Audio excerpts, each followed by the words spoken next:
गुरु ब्रह्मा गुरु विष्णु गुरु साक्षात् परमेश्वरा गुरु पारब्रह्म स्वामी गुरुदेव महेश्वरा। त्वमेव माता च पिता त्वमेव बंधु च सखा त्वमेव विद्या च धर्मन् त्वमेव मम देव वंदो चरण सरोज गुरु मधुमंगलागार। जैसे वतनर होते हैं भवसागर से पार, गुरु जी के सिमरण मात्र से नाशत विघ्नान्ता से सर्वपरम ध्यावत है सब संत। आप प्रकटे जगत में जीव का निस्तार ने, शब्द नाव बनाए सुंदर जीविका को तारने। नम्रता और दीनता से भेंट सतगुरु लीजिए, मैं हूँ शरणागत तुम्हारो दास अपना कीजिए। बोलो जयकारा बोल श्री गुरु महाराज जी की जय। आज 1 मई रविवार 2022 अमृतवाणी सेवा ट्रस्ट एवं हरिहर सत्संग मंडल की तरफ से दैनिक सत्संग का कार्यक्रम आरंभ करते हैं। ध्यान पूर्वक सुनिएगा, संतों के वचन हैं, मन में बैठ गए तो जिंदगी बदल जाएगी, इस बात की गारंटी है। इधर से सुना इधर से निकाल दिया तो कोई फायदा नहीं। सत्संग सुने और इसका असर ना हो, ये कभी हो नहीं सकता। जख्मों पर एक ही चीज जो है मरहम लगा सकती है, वो है सत्संग। ये मेरा अनुभव है। कितना बड़ा मर्जी जख्म हो, ये महापुरुषों के उपदेश हैं। वो एक बात कहते हैं, स्वार्थ का संसार है ये, और बिन स्वार्थ सतगुरु मिले निष्दिन परोपकार। जो महापुरुष होते हैं उनका इंसान के साथ कोई स्वार्थ नहीं होता। उनका एक ही स्वार्थ होता है कि किसी तरीके भी जो इंसान है, जो मनुष्य जन्म में आया है, ये जीव जो है किसी तरीके भी मुक्ति की तरफ चला जाए। ये भटके नहीं, ये 84 लाख जोनियों में घूमे नहीं। जो प्रभु होता है, मालिक होते हैं हमारे, जिसके हम अंशी हैं, कोई दुख होता है, कुछ होता है, वो सोचते हैं आप काटते हैं, नहीं, वो भी प्रभु अपने ऊपर लेते हैं। तो ये सृष्टि का नियम है। इसलिए हमेशा अच्छे काम करते जाइए और किसी को अपना मत समझें। हमेशा प्रभु को एक अपना जानकर, इसके अलावा और कुछ भी आपका नहीं है इस दुनिया में। पूरा ग्रंथ साहब में गुरु नानक देव जी ने, सभी पातशाहियों ने ग्रंथ साहब के अंदर जो भी लिखा है वो सही सब कुछ यही है कि इस संसार में नाम के अलावा निचोड़ निकाला जाए सारी बातों का। तो ये निचोड़ है कि नाम के अलावा इस दुनिया में कुछ नहीं है। नाम, ये शब्द ही गुरु है, शब्द ही सब कुछ है। इसी शब्द में विलीन होना है सभी। मुक्ति मानी है। इस आवागमन से जो है छुटकारा पाना है। ये 84 लाख की जोनियां हैं, कितनी कष्टप्रद हैं। मैं देखता हूँ, आप भी देखते हैं सारी जगह पर कि कैसे ये गली के अंदर जो है कुत्ते के बच्चे अभी हमारे यहाँ पे ऑफिस के नीचे उधर उसने जन्म दिया है, तो उसने कितना, इतनी गर्मी, भयानक गर्मी के अंदर कितना कष्ट पा रहे हैं। किस तरह से इतनी तप, इतनी गर्मी जिसके अंदर आदमी खड़ा नहीं हो सकता। तो ये जोनी तो है, वो कष्ट पा रहे हैं, उसकी माँ भी कष्ट पा रही है, उसके बच्चे भी कष्ट पा रहे हैं। इस तरह ये 84 लाख की जोनियां हैं। कितनी जोनियां हैं, गंदी से गंदी जोनी है। हम क्यों पढ़ना चाहते हैं इन जोनियों के अंदर? हम 84 लाख जोनियों के चक्र में क्यों पड़े? भगवान ने हमें मनुष्य जन्म दिया है, और सबसे बड़ी बात है, लाखों करोड़ों लोगों को गुरु मंत्र भी मिला है। करोड़ों लोग जो हैं,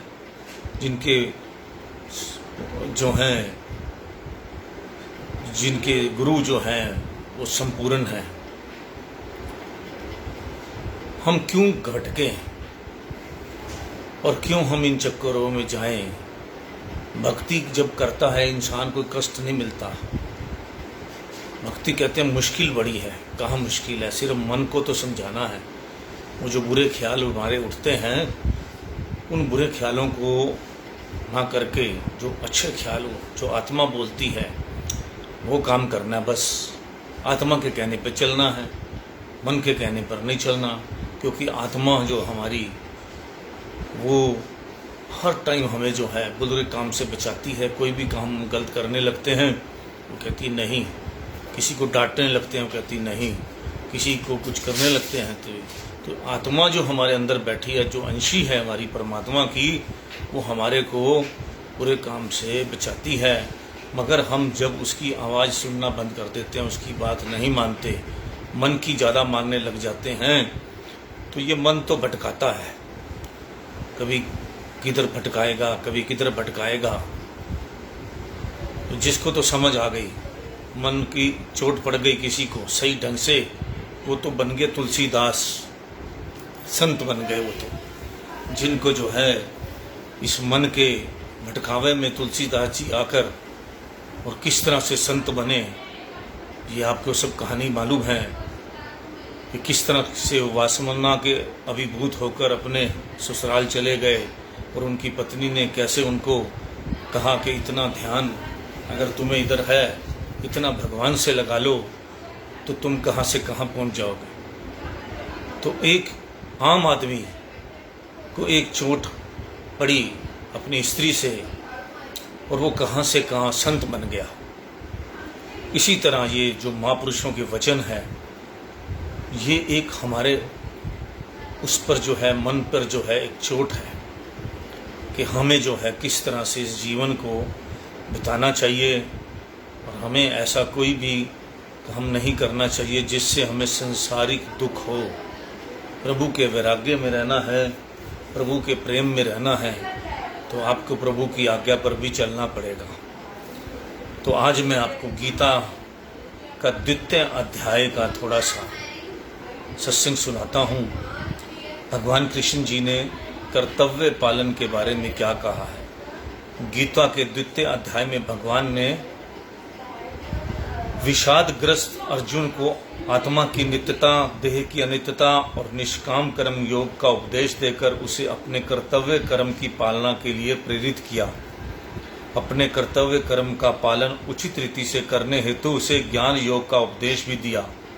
परंतु ज्ञान योग का अर्थ अर्जुन ने यह समझ लिया कि मनुष्य को अपने सब कर्तव्य कर्मों को त्याग कर संन्यास धारण करके आत्मज्ञान प्राप्त करना चाहिए।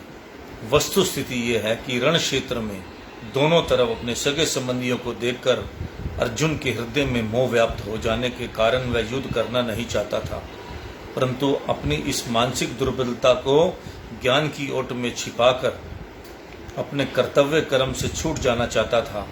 यद्यपि क्षत्रिय होने के नाते धर्मोचित युद्ध करना उसका कर्तव्य था, परंतु मोहग्रस्तित होने के कारण वह अपने धर्म अथवा कर्तव्य को भूल गया था। श्री प्रभु अर्जुन को मोह के अंधकार से ज्ञान के प्रकाश में लाकर अपने कर्तव्य का पालन करने हैं अर्थात युद्ध में जुट जाने का उपदेश देते हैं। परंतु कर्तव्य मूढ़ता अर्जुन अपना संदेह प्रकट करता हुआ भगवान के चरणों में निवेदन करता है कि कर्म योग से यदि ज्ञान को श्रेष्ठ मानते हो प्रभु, तब क्यों ऐसे घोर कर्म में मुझे लगाते हो विभो। आपके मिश्रित उपदेशों से मेरी बुद्धि हुई भ्रमित, जिसमें मम कल्याण भरा हो वही बात कहिए निश्चित। हे प्रभु, यदि आप कर्म की अपेक्षा ज्ञान श्रेष्ठ है ऐसा मानते हैं, तब आप मुझे युद्ध जैसे घोर कर्म में क्यों डाल लगाते हैं। आपके इस प्रकार के मिश्रित उपदेशों से मेरी बुद्धि भ्रमित हो गई है, इसलिए हे मधुसूदन, जिसमें मेरा कल्याण निमित्त हो वही मुझे करने के लिए आज्ञा करो। अर्जुन की इस शंका का समाधान करते हुए प्रभु कथन करते हैं, आत्मज्ञान के 2 साधन अब तक मैंने बतलाए हैं, निष्काम कर्म और ज्ञान योग विस्तार सहित दर्शाए हैं। इस लोक में आत्म संस्कार करने के लिए मैंने 2 पद्धतियों का वर्णन किया है, ज्ञान योग और निष्काम कर्म योग। ज्ञानी आत्म तत्व को जानने के लिए ज्ञान योग में प्रवृत्त रहते हैं और कर्म योगी निष्काम कर्म से उसका संस्कार करते हैं। ये दोनों साधन एक दूसरे के विरोधी नहीं अपितु सहायक हैं। प्रत्यक्ष में दोनों साधन परस्पर भिन्न भिन्न प्रतीत होते हैं, परंतु लक्ष्य दोनों का एक ही है। अब आगे कर्म और अकर्म के विषय को स्पष्ट करते हुए कथन करते हैं, अकर्म करने पर अर्जुन कर्मों से ना पावे निदान, कर्म छोड़ देने से ही होता ना कभी आत्मज्ञान। कर्म त्यागने की कोई आवश्यकता नहीं है। यदि कोई यह सोचे कि मैं कर्म नहीं करूंगा तो कर्म प्रबंधन से मुक्त हो जाऊंगा, यह विचार असत्य है। यदि कोई कर्तव्य कर्मों का त्याग करके आत्म संस्कार करना चाहे तो भी यह भी असंभव है, क्योंकि कर्म किए बिना एक क्षण भी रह नहीं सकता नर कोई, क्योंकि स्वभाव से विवश है कर्म करने को हर कोई। मनुष्य एक क्षण भी कर्म के बिना नहीं रह सकता। मन का ये स्वभाव है कि वह हर क्षण कुछ न कुछ करता ही रहता है। महापुरुषों का कथन है कि बाह्य रूप से कर्म इंद्रियां चाहे कोई भी कार्य ना कर रही हो, परंतु मनुष्य के मन में जो संकल्प विकल्प उठते रहते हैं वे भी एक प्रकार के कर्म ही हैं। इसलिए ब्रह्मनिष्ठ संत महापुरुष श्वास प्रशासन प्रक्रिया द्वारा अथवा शुद्ध विचारों द्वारा जन कल्याण के महान कार्यों में सदा तल्लीन रहते हैं। जब यह प्रकृति का नियम है कि मनुष्य कर्म किए बिना नहीं रह सकता, तो फिर मनुष्य किसी भी अवस्था में कर्म का त्याग नहीं कर सकता। प्रत्यक्ष रूप से तो चाहे मनुष्य कर्म का त्याग कर दे, परंतु सत्व रजस तमस इन गुणों के अनुसार उसका जो स्वभाव बन चुका है वह उसे विवश करके कर्मों की ओर प्रवृत्त करेगा। जब अर्जुन भगवान से विनय करता है कि प्रभु, मैं भिक्षा मांगकर जीवन व्यतीत कर लूंगा, परंतु युद्ध नहीं करूंगा, तो वह उसे समझाते उपदेश करते हैं, हे अर्जुन, क्षत्रिय होने के नाते तेरी युद्ध करने की प्रवृत्ति है, इसलिए भिक्षाटन से तू जीवन व्यतीत नहीं कर सकेगा। स्वभाववंश तू बरबस युद्ध कार्य की ओर प्रेरित होगा। इसलिए अभी जो तेरे समक्ष धर्मोचित युद्ध कर्म कार्य उपस्थित हुआ है उसको छोड़कर अपयश का भागी मत बन और अपने क्षत्रिय धर्म का पालन कर, इस कर्तव्य कर्म का त्याग मत कर। महापुरुष सदा हमें अपने कर्तव्य का पालन करने की ही शिक्षा देते हैं। वे हमें ये शिक्षा देते हैं कि कर्मों का त्याग नहीं करना है, अपितु कर्मों में आसक्ति का त्याग करना है। मनुष्य को आसक्ति रहित होकर ही समस्त कर्म करने चाहिए। रोक के इंद्रियों को हट से मन में करे विषयों का ध्यान, वह मिथ्याचारी मूढ़ता पाए न कभी आत्मज्ञान। जो मूढ़ बुद्धि पुरुष कर्म इंद्रियों को हठ पूर्वक रोक कर मन से भोगों का चिंतन करता है वह मिथ्याचारी है। श्री प्रभु उपदेश देते हैं कि बाह्य रूप से कर्म इंद्रियों द्वारा भोगों का त्याग करके यदि मनुष्य मन में विषयों का चिंतन करता रहे तो यह मिथ्या आडंबर है। जब मन उसी विषयों के चिंतन में तल्लीन रहा तो बाह्य त्याग से क्या लाभ। संत महापुरुषों का कथन है, मन एवं मनुष्य न करना बंध मोक्षायो, अर्थात मन ही मनुष्य के बंधन और मोक्ष का कारण है। मन को ही तो विषय विकारों से रिक्त करना है, क्योंकि यदि मन विषय भोगों के मलिन विचारों से भरपूर रहा तो यह इंद्रियों को भी उन भोगों को पूर्ति की ओर ले जाएगा। श्री प्रभु कथन करते हैं, विषयों का चिंतन करने से विषय शक्ति में जीव पड़े, विषयों में जब विघ्न है पड़ता, जीव के अंदर क्रोध बढ़े। मन द्वारा विषयों का चिंतन करने से मनुष्य के उन विषयों में आसक्ति हो जाती है। उसमें आसक्ति होने के कारण उन विषयों की कामना उत्पन्न होती है तथा कामना पूर्ति में विघ्न अथवा बाधा पड़ने से क्रोध पैदा होता है। जिसके मन में विषयों का ध्यान बना रहता है उसकी बुद्धि भ्रमित हो जाती है, बुद्धि मन के अधीन हो जाती है और वह उचित अनुचित का विवेक नहीं कर सकती। इसलिए संतों का कथन है, मन से विषय भोगों के प्रति उपरामता उत्पन्न करो। यह विषय विकार स्वरूप से ही अनित्य, दुख रूप और कष्ट कलेशदायक है। इसमें सुख लेश मात्र भी नहीं है। इसके लिए ये तात स्वरूप को अंतर हृदय से समझकर मन पर संयम करो, क्योंकि जब तक मन में विषय भोगों का ध्यान बना हुआ है उसके बाह्य तत्व त्याग से कुछ लाभ ना होगा। मन यदि विषयों के चिंतन में तल्लीन है तो मनुष्य के हृदय में मालिक का प्रेम समा ही नहीं सकता। मन में तो एक ही वस्तु समा सकती है, चाहे प्रभु का प्रेम बसा लीजिए अथवा विषय भोगों को स्थान दे दिया जाए। यदि मनुष्य अपने हृदय में प्रभु प्रेम को बसाना चाहता है तो फिर उसे अपनी मन से विषय विकारों की मलिनता दूर कर शुद्ध निर्मल करना होगा। बाह्य शरीर से विषयों पर संयम करने का वास्तव में उसे तभी लाभ होगा। मन से पूरी तरह विषयों पर संयम करते हैं सज्जन, निष्काम कर्म का करते हैं आचरण सदा श्रेष्ठ जन, अर्थात श्रेष्ठ जन विषय भोगों में कभी आसक्त नहीं होते। वह बाह्य रूप से तो कर्म इंद्रिय द्वारा विषय पर संयम करते ही हैं, इसके साथ मन द्वारा भी वे विषय विकारों का चिंतन नहीं करते। उन्होंने इंद्रियों पर पूर्ण संयम किया होता है। ऐसे श्रेष्ठ पुरुष मन से भोगों का पूर्णतः त्याग करके फिर निष्काम कर्म योग में प्रवृत्त होते हैं। कृष्ण भगवान जी ने जो जितना समझाया है, जो उसमें शॉर्टकट बात यह है कि आदमी बाह्य हाथ पैर से अपनी इंद्रियों से चाहे वो कर्म ना करे, लेकिन अंदर से जो मन के अंदर उसके जो बुरे कर्म बातें चलती रहती हैं, वो मन से तो भोग हर चीज का करता रहता है। तो ये बात गलत है। अगर आप इंद्रियों से, अपने बाह्य इंद्रियों से अगर आप किसी चीज का कंट्रोल करते हैं तो आपके मन के अंदर भी कंट्रोल होना चाहिए। मन को कंट्रोल करना चाहिए कि जो हमारे जो है अंदर उठते रहते हैं विचार, उनको हम नहीं रोकेंगे तो वो हमारे कर्म तो तब भी बनते रहेंगे। तो ये है भगवान कृष्ण ने जो हमें समझाया है। यहाँ एक प्रश्न उत्पन्न होता है कि मन तो माया रूप ही है, जन्म जन्मांतर से उस पर मोह माया के संस्कार पड़े हुए हैं, इसलिए विषय भोगों का चिंतन करना और उसकी प्रवृत्ति होना उसका स्वभाव बन चुका है। जब ऐसा है तो फिर मन पर संयम कैसे किया जाए जिससे कि वह विषय भोगों की ओर प्रवृत्त ना हो? इसके उत्तर में संत महापुरुषों का कथन है कि मन पर संयम तभी किया जा सकता है जब उसे विषयों की ओर से हटाकर मालिक के सुमरन, भजन और ध्यान में लगाया जाए। किंतु जन्म जन्मांतर से मलिन हुए मन स्वतः प्रभु के नाम सिमरन व भजन ध्यान की ओर प्रवृत्त नहीं हो सकता। मन की मलिनता को दूर करने के लिए तथा उसे भजन सिमरन में लगाने के लिए समय के संत महापुरुषों की सद्गुणों की शरण में जाने की विशेष आवश्यकता है। संत महापुरुष ही मन को विषय भोगों से हटाकर उसे नाम सिमरन की ओर प्रवृत्त करते हैं। जिज्ञासु जब संतों की शरण में पहुंचता है तो वह उसे ऐसी युक्ति बतलाते हैं, ऐसा ज्ञान बतलाते हैं जिस पर आचरण करने से मन संयमित होकर सहज स्वभाव ही विषयों से उपराम होकर प्रभु की भजन भक्ति में लवलीन हो जाता है और शाश्वत आत्मिक आनंद की प्राप्ति कर लेता है।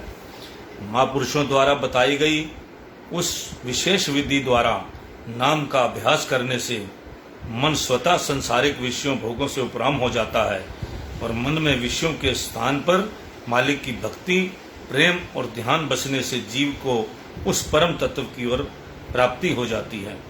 किंतु जैसा कि पहले दिखा जा चुका है कि मन पर संयम करने के लिए मन बुद्धि को महापुरुषों के चरणों में समर्पित करना अर्थात मनमति का त्याग कर उसकी आज्ञा मौज के सांचे में जीवन को ढालना आवश्यक है। विषय भोगों से मन को हटाने अथवा मन को संयमित करने का इससे सरलतम उपाय अन्य कोई नहीं है। इसी तथ्य की पुष्टि करते हुए भगवान फरमाते हैं कि मुझे सौंप दे तू मन अपना, मुझ में अपनी बुद्धि लगा, निवास करेगा मुझ में अर्जुन, सब संशय तू दूर भगा। हे अर्जुन, तू अपने मन को मुझे अर्पित कर दे तथा अपनी बुद्धि को भी मुझे में लगा दे, तदुपरांत तू निस्संदेह मुझे ही प्राप्त करेगा। इस प्रकार जब मन और बुद्धि दोनों ही प्रभु को अर्पित हो गए तब मन में विषय वासनाओं का स्थान ही कहाँ रहा। वह मन तो हर समय प्रभु की याद में, प्रभु की सेवा, भक्ति और प्रेम से ही रंगा रहेगा। श्री प्रभु मन को नियंत्रण करने की सुंदर युक्ति को भी व्यक्त करते हुए आश्वासन युक्त शब्दों में अर्जुन को पुनः कथन करते हैं, मुझ में अपना मन लगाकर बन जा मेरा भक्त तू, मेरे पूजन और ध्यान में सदा ही रह अनुरक्त तू। मन को मेरे अर्पण करके मेरी आज्ञा मौज में चल, मेरी मति को धारण करके पाएगा तू पद निश्चल। हे अर्जुन, तू नित्य निरंतर मेरा ही ध्यान कर, मेरा ही भक्त बन, मेरी ही सुमरन कर, मेरा ही पूजन कर, मुझे ही नमस्कार कर। इस प्रकार पूर्ण रूप से मेरे प्रयाण होकर तू मुझे ही प्राप्त होगा। जब जीव महापुरुषों की शरण ग्रहण कर अपने मन पर संयम करने की युक्ति सीख लेता है तब महापुरुष उसे निष्काम करने का उपदेश देते हैं, जिससे जीव कर्तव्य कर्मों के वास्तविक स्वरूप से अनभिज्ञ हो जाता है। फिर वह जो भी कर्म करते हैं केवल कर्तव्य की भावना से करता है। वह कर्म में आसक्त कदापि नहीं होता। समस्त कर्मों को वह ईश्वरीय करता जाता है, ईश्वर अर्पण करता रहता है। वे कर्म तब उसके लिए बंधन कारक नहीं होते, अपितु भक्ति पथ पर उसके सहायक बन जाते हैं, जिससे वह अंतःकरण की शुद्धि करके आत्मिक आनंद को प्राप्त कर लेता है। जब मनुष्य स्वार्थ भावना से ऊपर उठकर ईश्वर अर्पण भावना से कर्म करता है तो उसके हृदय में हर समय एक विलक्षण आनंद छाया रहता है। फलस्वरूप हर क्षण नई उमंग व नवोत्सव से भरपूर रहता है। अन्य शब्दों में उसके द्वारा किए गए कर्तव्य कर्म ही उसके लिए अद्वितीय आत्मिक आनंद प्राप्त करने का माध्यम बन जाते हैं।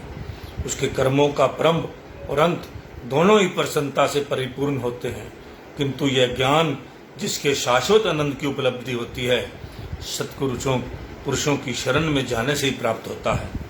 महापुरुष कथन करते हैं, पहले अपने मन पर संयम करो, फिर निष्काम कर्म में प्रवृत्त हो जाओ। संतों सद्गुरुओं की शरण संगत में मन को साधने की युक्ति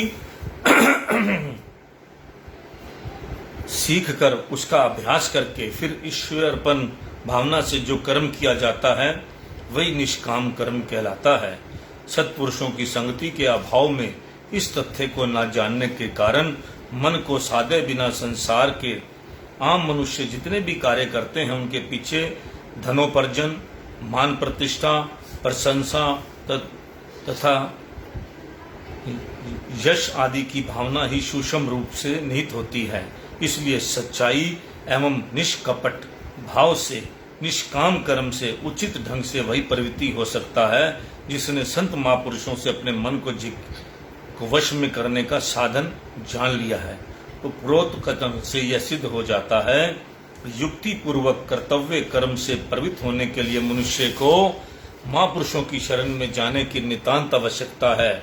महापुरुष ही जीवन के सच्चे हितैषी और उपकारक हैं और मार्गदर्शन द्वारा वह जीवों का कर्तव्य पथ पर भक्ति अग्रसर कर सकते हैं। संसार में रहकर प्रभु का सिमरन ध्यान करते हुए जीवन यापन करने की शिक्षा हमें वे ही प्रदान करते हैं। कर्तव्य पालन के विषय में भगवान भी अपने परम सखा अर्जुन को कथन करते हैं, नामु सर्व युद्ध चा, अर्थात मेरा स्मरण कर और युद्ध रूपी अपने कर्तव्य कर्म का पालन भी कर। इस प्रकार समस्त कर्तव्य कर्मों को ईश्वर अर्पण करके निष्काम भावना से जब कर्म किया जाएगा तो कर्म में सफलता भी अवश्य प्राप्त होगी, सच्चे आत्मिक आनंद की भी प्राप्ति होगी तथा वह कर्म बंधन का कारण भी नहीं बनेगा। अब कर्म से श्रेष्ठ है कर्म। अर्जुन, करो तुम सो धर्म, जीवन दुबर हो जाता है बिना किए कुछ कर्म। है अर्जुन, तू सब धर्म रूप कर्म को कर अर्थात अपने वास्तविक कर्तव्य कर्म को कर क्योंकि कर्म न करने की अपेक्षा कर्म करना श्रेष्ठ है। कर्म न करने से तो तेरा जीवन दुर्भर हो जाएगा। इसीलिए महापुरुष उपदेश देते हैं, संसार में विचरते हुए मनुष्य को अपना जन्म व्यर्थ नहीं गंवाना चाहिए, अपितु संसारी कार्यों के साथ साथ उसे परमार्थिक कार्यों में भी समय देना चाहिए।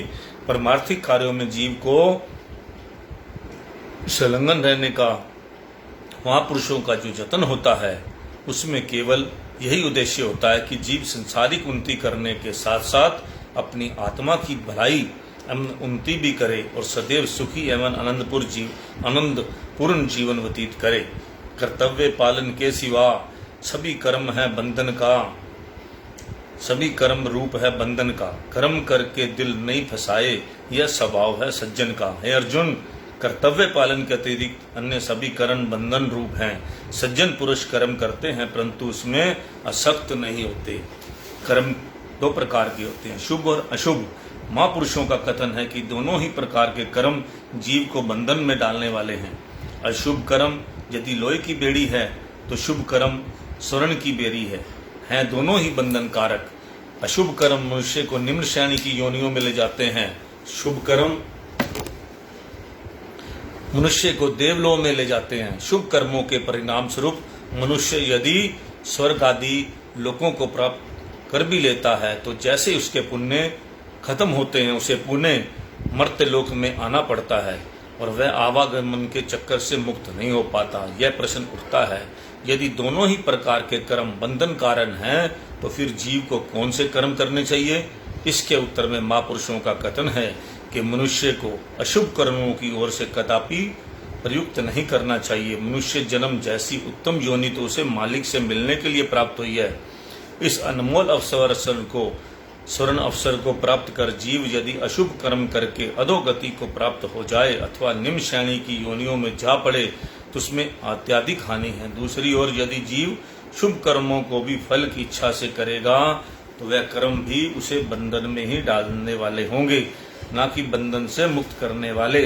इसलिए मनुष्य को अपने कर्तव्य कर्मों का पालन निष्काम भाव से अर्थात फल की इच्छा त्याग कर करना चाहिए तथा उसके प्रति असक्त नहीं होना चाहिए।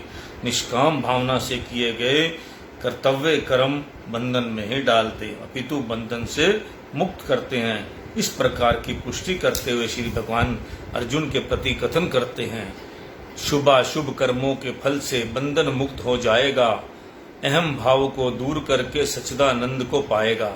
जो कार्य सत्पुरुषों की आज्ञा एवं मार्गदर्शन में किए जाते हैं वह जीव को बंधन में नहीं डालते, वह सब निष्काम भाव से किए जाते हैं। उसमें जीव की मनमति तथा फल की भावना सम्मिलित नहीं होती। अर्जुन ने महाभारत का घोर संग्राम प्रभु के आज्ञा अनुसार किया, इसलिए वह उसके लिए बंधन का हेतु नहीं हुआ। कुदरत ने रचना रची, उपदेश दिया इंसान को, कर्तव्य का पालन करो, पाओगे शुभ परिणाम को। भगवान कथन करते हैं, अर्जुन, जब सृष्टि की रचना हुई तब मनुष्य को यह उपदेश मिला कि यदि वह अपने कर्तव्य कर्मों का पालन यथोचित विधि से करेगा तो अभीष्ट लाभ को प्राप्त करेगा। महापुरुष हमें अपने कर्तव्य कर्मों का पूर्ण निष्ठा से पालन करने की सुशिक्षा देते हैं। यदि जीव अपने कर्तव्य कर्मों का पालन पूर्ण निष्ठा से तथा ईश्वर पर अर्पण भावना अथवा निष्काम भाव से करता है तो यद्यपि उसे फल की आकांक्षा नहीं होती फिर भी प्राकृतिक की ओर से उसे फल की प्राप्ति अवश्य होती है। साथ ही उन कर्मों को करने में उसे विलक्षण आनंद एवं तृप्ति की अनुभूति भी होती है।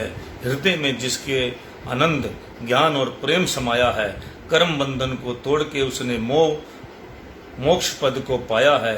कर्म करने और ना करने की उसे परवाह नहीं, विषय भोगों की उसके दिल में कोई चाह नहीं।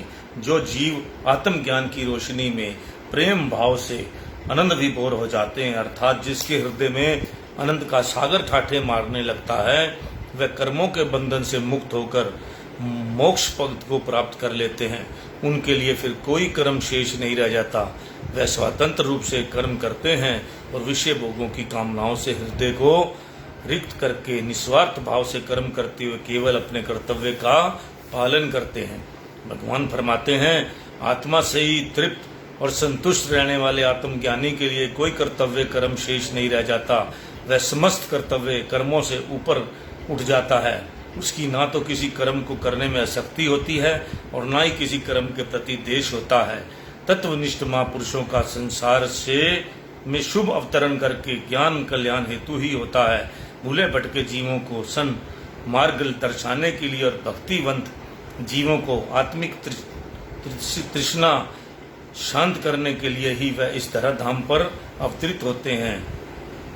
यद्यपि किसी भी कर्म में उनका कुछ स्वार्थ नहीं होता, तद्यपि वह कर्मविहीन निष्क्रिय जीवन भी व्यतीत नहीं करते, अपितु लोक कल्याण के महान कार्य में पूर्ण शक्ति से संलग्न रहते हैं। कार्य ही उनका विश्राम होता है।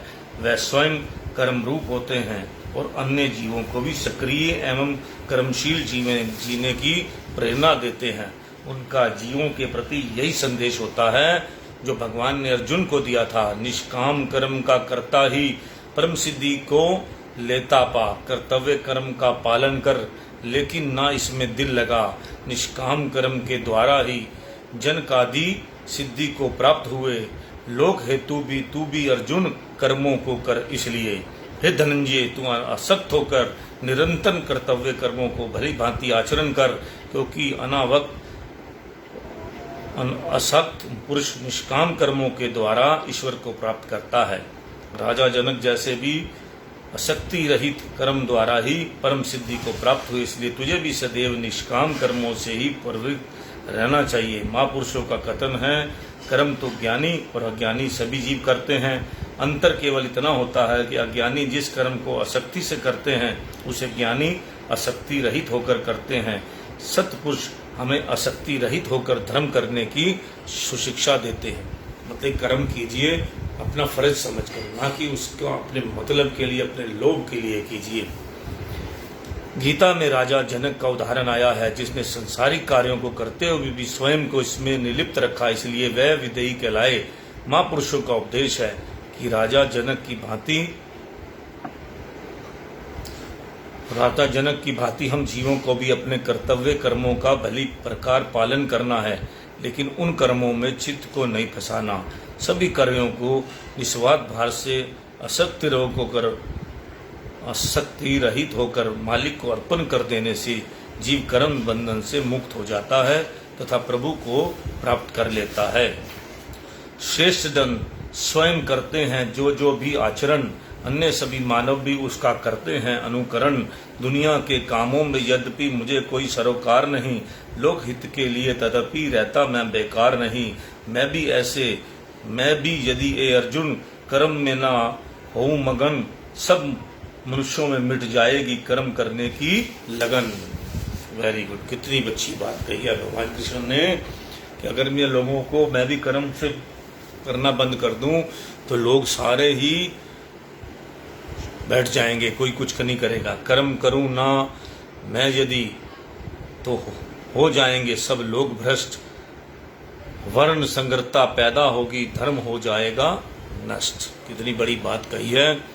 ये गीता इसीलिए हमारे ग्रंथ माना जाता है सबसे बड़ा हिंदू धर्म का। सभी धर्मों के लिए ये ग्रंथ जो है दुनिया का सबसे सर्वश्रेष्ठ ग्रंथ है। गीता जो है सभी को बहुत अच्छे पढ़नी चाहिए। श्री भगवान कथन करते हैं, अर्जुन श्रेष्ठ जन जो आचरण करते हैं अन्य पुरुष भी उसका अनुसरण करते हैं। वे श्रेष्ठ पुरुष जो उपदेश देते हैं लोग भी उनके अनुसार चलते हैं। यद्यपि मुझे तीनों लोकों में कुछ भी कर्म करना आवश्यक नहीं है तथा मेरे लिए कोई भी वस्तु अप्यप नहीं है, अर्थात सब कुछ सुलभ है, तो भी मैं सदा कार्य में लगा रहता हूँ। अर्जुन, यदि मैं इन नियमों को क्रियान्वयन रूप से कार्यान्वित ना करूं तो सकल विश्व मेरा यथोचित अनुकरण कैसे करेगा। ये सब लोग भ्रष्ट हो जाएंगे। महापुरुषों का जीवन एक खुली पुस्तक के सदृश होता है। जिसके किसी भी पृष्ठ का कोई भी व्यक्ति जब चाहे अध्ययन कर सकता है। मानव स्वयं कर्तव्य अकर्तव्य उचित अनुचित नीति अनीति का ज्ञान प्राप्त नहीं कर सकता। यद्यपि हमारे सत्य शास्त्र और सत्य ग्रंथ इस प्रकार के ज्ञान से परिपूर्ण हैं, परंतु सभी लोग दीर्घ काल तक पहले उन ग्रंथों का अध्ययन करें और बाद में उस पर आचरण करें, यह सबके लिए संभव नहीं। इसलिए सर्वधर्म धारण के लिए महापुरुषों का जीवन अनुकरणीय होता है। महापुरुष संसार में आकर ऐसी नीतियां स्थापित करते हैं जिसमें सभी जीवों का हित निहित होता है। उन नीतियों का पालन करके सभी जीव अपने कल्याण कर सकते हैं। महाभारत के वन पर्व में यक्ष युधिष्ठिर संवाद के अंतर्गत यक्ष ने युधिष्ठिर से कुछ प्रश्न पूछे हैं, जिसमें एक प्रश्न यह भी है, दिशा क्या है। प्रश्नोत्तर में युधिष्ठिर ने कहा, सत्पुरुष दिशा है, क्योंकि वह हम जीवों को उचित दिशा दर्शाते हैं। एक अन्य प्रश्न है, मार्ग क्या है। इसका उत्तर युधिष्ठिर ने इन शब्दों में दिया है कि महाजनों येन गता स पंथा, अर्थात जिस मार्ग से सत्पुरुष जाते रहे हैं वही मार्ग है। महापुरुषों का जीवन एक अच्छा दर्पण के सुदृढ़ होता है। उस दर्पण में झांककर मनुष्य अपने जीवन की कलुपता, मलिनता और अज्ञानता को भली भांति देख सकता है और फिर महापुरुषों द्वारा स्थापित नियमों पर चलकर इसको दूर कर सकता है। तो आज का सत्संग हम यही समाप्त करते हैं। ये आज का गीता उपदेश था, भगवान कृष्ण के साक्षात वचन थे, डायरेक्ट वचन थे। अगर आप इसको बार बार सुनेंगे तो इसका आंसर मैं इतना लंबा क्या समझाऊं, बड़ा स्पष्ट कहा गया है निष्काम कर्म के बारे में। और भगवान ने वही कहा है जो गीता के अंदर सार में आपने पढ़ा होगा कि निस्वार्थ होकर तू अपना कर्म जो है मेरे निमित्त करता चल, अपने कर्तव्य को पूरा कर, तभी तुझे सब कुछ मिलेगा। बिना कर्म की दुनिया में कुछ नहीं होता। सिर्फ कर्म जो करो वो सोच कर करो कि मुझे जो काम जो है, जो समाज के लिए, जो देश के लिए, जो किसी इंसान के लिए, किसी जीव के लिए अच्छा हो, जो प्राकृतिक के लिए अच्छा काम हो, वही काम करना चाहिए। तभी जो है भगवान कहते हैं कर्म के बगैर कोई छूट नहीं सकता। और ये कर्म जो है अच्छे बुरे कर्म भी एक बंधनकारी बताए हैं। अच्छा कर्म करोगे तो 84 लाख में जाओगे, और जो हैं अच्छे कर्म बुरे कर्म करोगे तो 84 में जाओगे, और अच्छे कर्म करोगे तो स्वर्ग में जाओगे। लेकिन स्वर्ग में जब अच्छे कर्म खत्म हो जाएंगे फिर दोबारा से आपको इसी मृत्यु लोक में आना पड़ेगा। इससे अच्छा है ऐसे कर्म करो, जो भी कर्म करो वो कुदरत के, भगवान कहता मेरे तू अर्पण करके कर, तुम उसमें किसी आसक्ति में मत घुस के मैंने किया। जब मैं कह के कर्म करेगा तो वो तुम्हारा होगा। जब ये सोचे करोगे कि प्रभु ने कराया, तो फिर आप इस बंधन से भी मुक्त रहोगे, और ये बंधन मुक्त ही आपको जीवन में मुक्ति की ओर ले जाएगा। बोलो जयकारा, बोल मेरे श्री गुरु महाराज जी की जय। सभी को मेरा जय सच्चिदानंद। राम राम सत श्री अकाल।